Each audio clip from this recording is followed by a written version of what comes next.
இன்னைக்கு நம்ம பார்க்க போகிற மகான் யார் அப்படின்னா திருமுருக கிருபானந்த வாரியார் சுவாமிகள். 1993 சித்தியானார். பார்த்தீங்கன்னா 87 வயசு.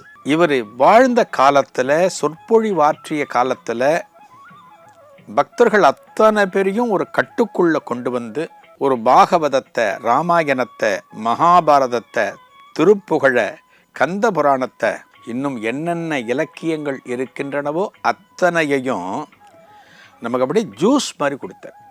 இவர் எந்த இடத்துல உபன்யாசம் செய்ய போனாலுமே அந்த இடத்துல கூட்டம் கட்டுக்கடங்காமல் காணப்படும்.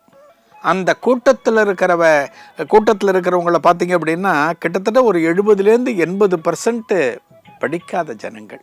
படிக்காத பாமரர்களுக்கும் பக்தி உணர்வை பூட்டி தன்னோட காலத்தில் மிகப்பெரிய இறை தொண்டு ஆற்றியவர் தான் கிருபானந்த வாரியார் சுவாமிகள்.